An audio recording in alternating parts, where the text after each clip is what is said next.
Hey everyone, PushingUpRoses here. Welcome back to my channel and Happy New Year. I decided to do a quick vlog on the games from 2016 that I have played. I was going to do a more official top 10, but then I noticed I didn't really play that many games this year, so I'm just going to talk about the games that I did play. I'm going to try to keep it kind of terse for you guys, just get my thoughts out there. You know I have a tendency to ramble. I'm probably rambling right now. I'm going to have to stop myself. I'm just going to put a thing on the screen. The games of 2016. One of the games I played early on in 2016 was Kathy Rain. And that was a game I saw at PAX. Oh my god, I'm getting my dates all mixed up. Where's the time gone? Really, where has it gone? Kathy Rain is a retro style adventure game. It takes a lot of inspiration from Gabriel Knight. If you like Gabriel Knight, you will love Kathy Rain. It's got a very strong female protagonist. It's got a really strong story.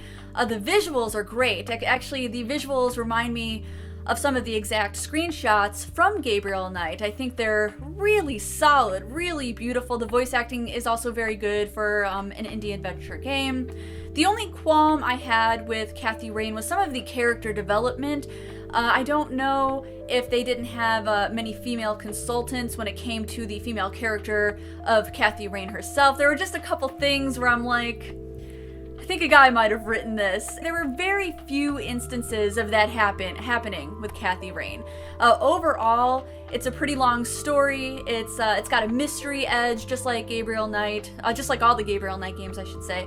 Check out Kathy Rain to fulfill all of your mystery adventure game needs. Let's move on to Civilization 6. I have a lot to say about this, but I'm going to try to keep it very brief. This is the first Civ game that I had picked up. I believe I did play a bit of Civilization 3, just multiplayer only with a past boyfriend. I do like strategy games, but I am more of a real-time strategy game person. I really like Warcraft, and so I'm not used to turn-based things. I'm not used to waiting for a turn. I was getting very impatient. The good news is, since I did pick this up for the first time and I haven't played any games like it, I can give you kind of a non-biased opinion on Civilization as just a game, not compared to the other games, but just a game that stands on its own. I played it just furiously and ferociously. I played them like that. And I really loved it for a very short period of time. I'm going to say something my friends may feel is controversial. I don't think it is. I saw a lot of my friends put this on their top 10s, and I'm having a really hard time justifying putting Civ 6 on a top 10. And that is because it was so bugged out. I just couldn't believe the bugginess of that game. And I was just playing multiplayer not too long ago, and it was still extremely buggy. I couldn't get past it, you guys. Some of those things shouldn't be that difficult. There was a problem I was having with like alt tabbing, which if you're making a game for a computer, you should be able to alt tab out of it without a problem. That should be a thing I would think is not too difficult to program, but I was having issues with that. So I did have a lot of issues with the UI. I found it buggy, and we were still having bugs. Me and my friends were still seeing bugs in the multiplayer, but I will say this. I think it's one of the most amazingly fun multiplayer games I have played, certainly this year, 2016. I had so much fun. Kind of suffers the same problem as a lot of games in that kind of genre. I tended to drop it really quick. So I played it really hard, and then it kind of dropped off everyone's radar for what seemed like this at the exact same time. We all just kind of stopped playing it, but I will pick up multiplayer. I'm kind of burnt out on the single games, but I will pick up multiplayer and keep playing it. So don't get me wrong, I will play the fuck out of this game and really, really enjoy it. I'm going to say I love the game. I'm going to play it a lot. Is it one of the best I've played? No, but it is one of the most fun I've played, if that makes any sense at all. Another game I played this year was Gow Academy, which is more on the kind of dating simulator, visual novel genre. Which I do enjoy every now and then. And this game was made by a couple of my friends. So before you get all pedantic on me, yes, I played this game to support my friends, and yes, I will be talking about it. If you think that kind of disclosure is fair. Yes, I played it because my friends made it. Previously, my experience with dating simulators and kind of visual novels are very limited, but I'm gonna say I really did enjoy playing through Asagao. I did find it slightly awkward because some of those producers in the game are actually my friends. Not all of them, but some of them are, and I couldn't bring myself to play through some of those paths. I ended up playing Brutal Moose's path because he is a friend of mine, and this is a game that offers a friendship path without any romance whatsoever. I thought that was a fresh thing to do. I liked that. I liked that I didn't necessarily have to do a romantic path. In the past, I played a lot of dating sims that had more of a, I want to say, sexy edge to them. I don't know why I'm admitting this online, but hey, we're all human and we all have needs. I think young people is the demographic here. I think that they are more, targeted for a younger audience. I'm an old fart, but that is not to say that I cannot appreciate the quality of this dating simulator. I was actually quite shocked. The art is absolutely fantastic. The character designs are absolutely fantastic. The women who worked on this game, this is their first attempt at a game, and that's crazy to me. First attempts at anything are often terrible. You should see my first attempts at videos. They're fucking awful. I don't recommend watching them. So for this being a first attempt, the design is really good. They offered a lot in terms of story, very fleshed out characters, really hard decisions. So even though, like I said, I think this would be more suited for young people, it is a thing where it's a game for young people that touches on, I want to say, more serious subject matter. I wouldn't call it fluffy. It can give out those vibes, don't get me wrong, but there's a lot of unfluffy things, and there's a lot of paths you can take that are very not fluffy at all. I managed to fuck up my game a couple times by choosing the wrong decisions. This has extremely detailed writing. The quality is very high, so I have to talk about it because if you can get my interest with a dating sim and really impress me, that's just impressive to me in its own right. So if you like dating simulators, if you like visual novels, I think this is a high quality dating sim that you may want to give a shot. I compare it the most with Hatoful Boyfriend. It is a free game. I paid $0 for it, so if you want to check it out, it has my recommendation as well. Now we're going to talk about my game of the year, Firewatch. I loved the shit out of this game. I know you know that I love Firewatch. You would think it's a game about kind of a mystery or a conspiracy theory, but it's not. If you played it, you know what I'm talking about. It's very hard-hitting because it's very human. I like human games. I like kind of sad elements to games, and I did like the gameplay as well. Some people called it a walking simulator.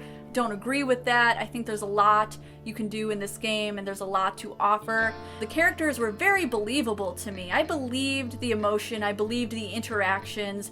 That just means the dialogue was written very well, and I'm one of those people who really liked the ending. You guys know me, I just hate having fun. I love kind of sadder endings, endings that make me think, endings that prod me. I found this game highly compelling. I'm not sure if I had fun with it. I don't think all games are meant to be fun. I hate that argument. You could also argue that fun is subjective, but to me, fun implies a more positive tone. People who are having fun, it's usually a positive thing.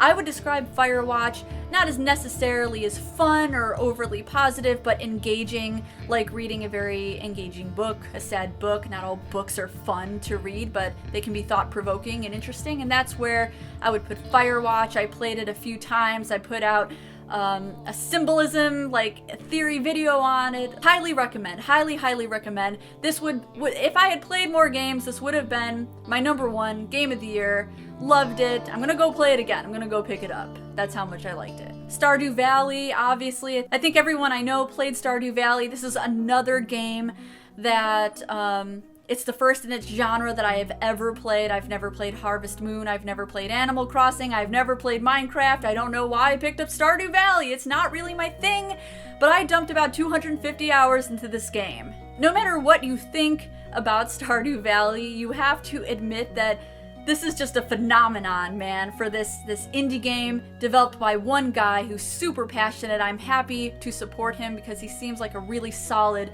game dev who's really passionate about making things that people want. He released more content afterwards with new romance options and new cutscenes, and that's just crazy to me. Devs don't have to do that. That game was done. It was over with. It was good. And then he added more because people really desired more. And I think that's really awesome. I'm happy to support the dev here. I had so much fun with this game. I was addicted to it, if you want to put it that way. I would not put it down, play it days and days at a time. Give it a shot. Another game I highly recommend. Absolutely would have been on my best of list had this been an official best of list. Just a couple more games I want to talk about here. One of them is Owlboy, another game I recommend. Not sure if I would have put it on a top 10 or a best of or anything like that because I didn't play a lot of games in 2016, so I'm not sure on Owlboy, but I can say that I had a lot of fun with Owlboy. It's extremely beautiful looking. It's got some deep messages without going off the rails and being too heavy-handed. I think it's really enjoyable. I really highly recommend Owlboy for, I would say, a good 10-hour experience, especially if you like kind of those action-adventure. It's not side-scrolling. I guess you could call it platforming. It's not really side-to-side. It's all directions. If you like that kind of action-adventure game where, you know, you're shooting weapons, but you're also talking to characters and kind of figuring out puzzles at the same time, I really do recommend this one. It was so well done. I was having a ball. It's a good story. It's not fluffy as you might think it is if you just look at it. It's kind of like it's deceptive. Kind of like Dagger of Amon-Ra syndrome, where you look at it and it's like, oh, that's a great little cartoony game. I'm sure it'll be funny. And then it's full of death. I fully enjoyed it. I fully embraced Owlboy, and I recommend that one too. I don't know if I don't not recommend any of these games. Some of them have some shortcomings, but as you can tell, I recommend basically all of them. One last game I'm going to slide into this list is actually the last few episodes of King's Quest 2015. Now, these games are episodic. The first part did come out in 2015, but the other games, I shouldn't say games, the episodes were released throughout 2016. So I wanted to just talk about the last few episodes, and I want to treat them kind of as individual entities. And the reason I want to do that is because some of them hit and some of them didn't. Very strangely, the odd numbers of the game hit and the even numbers didn't. So chapters 2 and 4 I wasn't very impressed with, but chapters 1, 3, and 5 I was particularly impressed with. But I want to make a note of the last chapter, chapter 5. I'm going to go out on a limb here and say it was one of the most satisfying game endings that I've ever experienced. Game endings always have polarized opinions on them. Some people are often very disappointed. Some people are not. There's very few games where I'm like, oh, that ending, that was perfect. The ending to King's Quest 2015, the episode that came out in 2016, undoubtedly best ending to a game. I felt emotional and I felt happy. It tugged at my heartstrings. It was extremely well executed and it was fun. It played out more like a traditional adventure game with inventory object style puzzles and more development for the characters and whatnot, as opposed to, let's say, the previous chapter, chapter 4, which is more on like the witness type of puzzle solving, and I'm not a big fan of logical puzzles. I'm actually quite surprised they put so many in. I was under the impression that people wanted a more traditional style King's Quest. Well, enough people were bitching about it when it was announced, so I'm actually rather shocked by that. But I highly recommend this series. I recommend playing through the episodes, even though it does have some shortcomings in some of the other episodes. It all came together in that last episode. I think I had streamed it and I think I was like crying or something in there because it really made me happy. I hope you will give King's Quest 2015 a shot because I think it is incredibly good for the series, and I think it really does fit right in with the other King's Quest games. It holds on to an identity of its own, but it does a fantastic job filling in the gaps and parts of the story that we didn't know from the previous games here in the new game. The first part came out in 2015, but since they were still releasing and it ended in 2016, I think it counts and I hope you guys enjoyed this this video. It probably turned out longer than I hoped it would be. That's okay. I hope you guys had fun listening to me ramble about these games of 2016. Happy New Year! Let's roll right into 2017. I'm ready for new games, new adventure games, all kinds of stuff. Thank you guys so much for sticking around my channel. I do not take this for granted. Thank you so much for watching, and I will see you guys in the next one. Bye!